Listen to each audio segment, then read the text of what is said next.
So our first speaker is going to be Dr. Mallika Gilbert.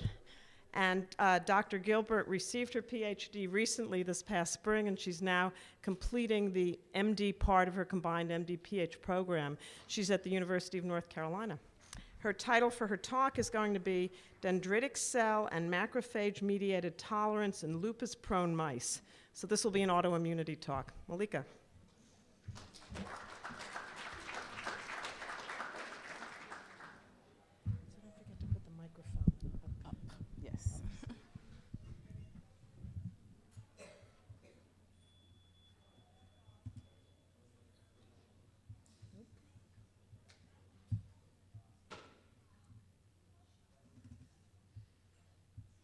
Everybody has the same title for their PowerPoint.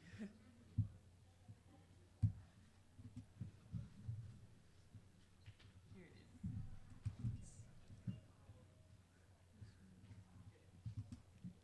Okay. Well, first of all, I want to thank the Meyerhoff program and the committee that organized this weekend for the opportunity to come back and speak with you all. It's always a lot of fun.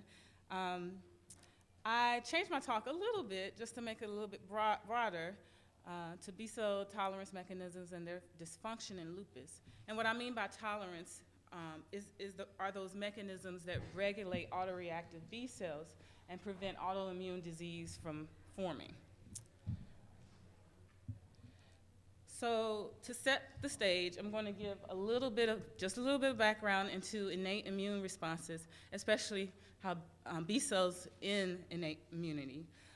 So a lot of work has gone into the activation of naive B cells in innate immunity. And so what happens here, one portion of it is that toll-like receptor ligands, like LPS and CpG, polyclonally activate naive B cells, and this induces them to secrete immunoglobulin or antibody. So in the case of autoreactive B cells, during the innate immune response, these B cells respond to toll-like receptor ligands in a different way. And that's because you don't want to cause autoimmune disease. So when these B cells are stimulated polyclonally, you don't get autoantibody secretion, which is a good thing. So our lab focuses on autoreactive B cells during this immune response. And our basic question is, what are the tolerance mechanisms that inhibit autoantibody secretion and prevent autoimmune disease? So basically, how we study autoreactive B cells, we have this heavy and light chain double transgenic immunoglobulin mouse, which we call the 212 V kappa 8. And all the B cells in this mouse express a B cell receptor specific for the Smith nuclear antigen, and we shorten that to SM. And this Smith nuclear antigen is a target that's specifically correlated with lupus in particular, the disease. So what we do with this mouse is we can take the B cells from the spleen of this mouse and study how they are regulated. So the basic experimental design is that you purify B cells from the spleen by negative selection. We can activate these B cells in culture by stimulating them with LPS. We usually wait 4 days to allow significant autoantibody secretion. And then we quantitate the antibody by ELISA. And so what this graph shows is some initial early work that set the stage for the rest of the talk. So B cells within the general splenocyte culture, so the spleen is just taken out of the mouse and put in culture. When you stimulate them with LPS, they secrete very little autoantibody, which is what is supposed to happen because they should be regulated. When you purify the B cells in culture and don't stimulate, you don't get any antibody secretion. But then the purified B cells, when you activate them in culture with LPS, you get lots of antibody secretion. And this is what will be the control for the rest of the experiments. And we set the amount of antibody secreted at 100%. So using that basic design, we can then add back either other cell types like T cells, dendritic cells, and macrophages. We can add back their secreted factors, or we can add back specific cytokines to the purified B cells in culture to understand how they are regulated. So using that experimental design, we first added back dendritic cells, macrophages, T cells, NK cells, and NKT cells to these purified B cells and see what happened to them in culture. So what this data shows is that all these cell types were added back at different ratios. This is, for this panel, dendritic cells alone, B cells alone, I'm sorry, and dendritic cells add back in different ratios. As you see, more dendritic cells led to more inhibition of antibody. And the same thing happened with macrophages, but you didn't see that with T cells, NK cells, or NKT cells very much.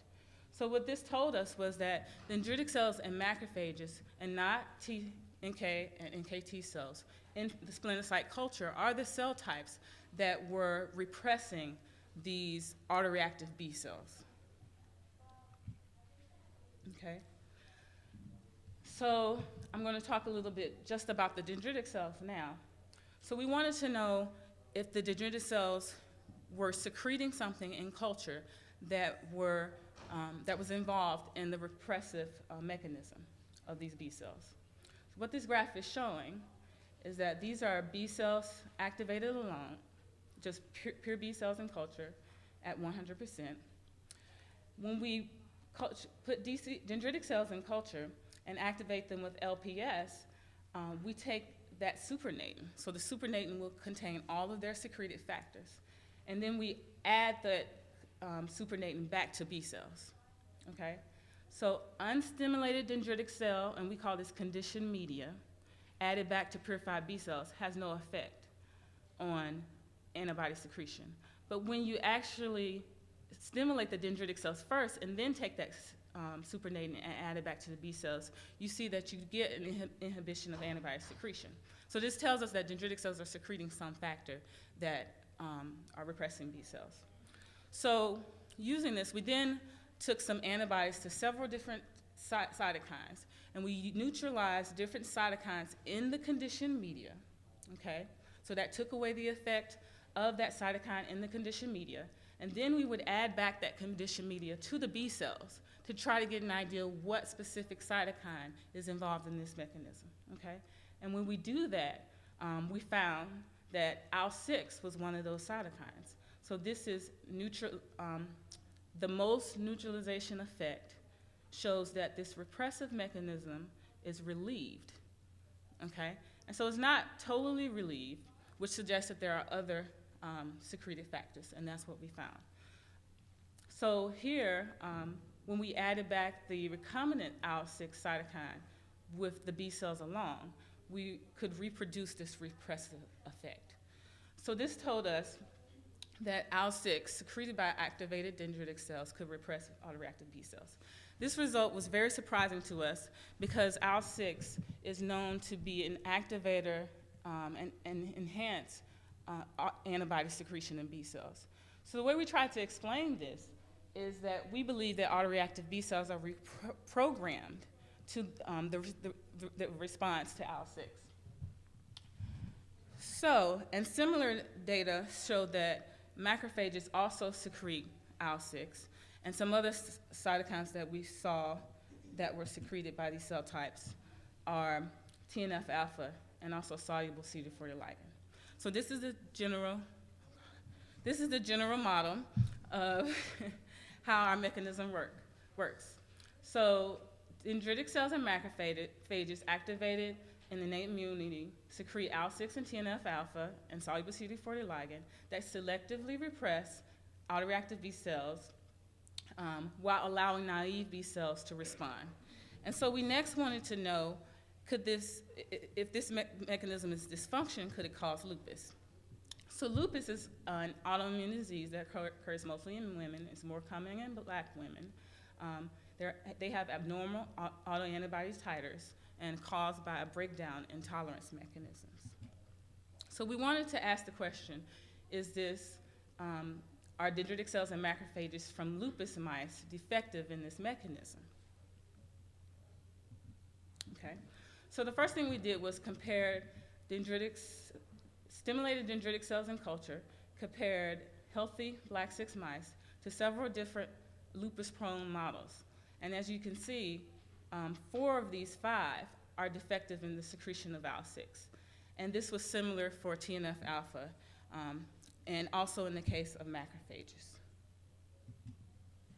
And we also saw that when we just took the conditioned media, activated conditioned media from healthy mice and then also from lupus mice and added that activated DC conditioned media to purified B cells, you see that the media from healthy mice are able to repress the secretion, while you get a less efficient mechanism from lupus-prone mice, okay? So the way we put this all together and our model of what happens in tolerance and autoimmune disease is, like I said before, dendritic cells and macrophages secrete these factors that repress autoreactive B cells, okay, and while allowing naive B cells to respond. In autoimmune disease, we're finding that dendritic cells and macrophages from lupus-prone mice secrete less of these factors. So that, in a way, could be a way that they're causing disease. But on the other side of things, when we look at the autoreactive B cells from these mice, they also respond to a different way to these factors than autoreactive B cells in healthy mice. So we think that these B cells in lupus are not reprogrammed like they should be to the response to IL-6 and the other factors. Okay, so the key points are basically what I just said. IL-6, soluble pseudoferrol ligand, and possibly TNF-alpha, we're still working on that data, play both in activating and inhibiting roles in the B cell depending on the BCR specificity. Dendritic cells and macrophages from lupus-prone mice are defective, and we also have data that shows that autoreactive B cells have not reprogrammed their response to these secreted factors. And these are my acknowledgments. I want to first thank my lab that I just recently left. My mentor is Barbara Valine, the Department of Microbiology at UNC School of Medicine, my thesis committee, the UNC MD PhD program, also the Meyerhoff Scholarship Program and the Mark U-Star Program, and definitely Dr. Rosenberg, who I worked in her lab for 2 years, who gave me that opportunity. I'm very thankful and appreciative. And that ends my talk, and I'll take any questions from the audience.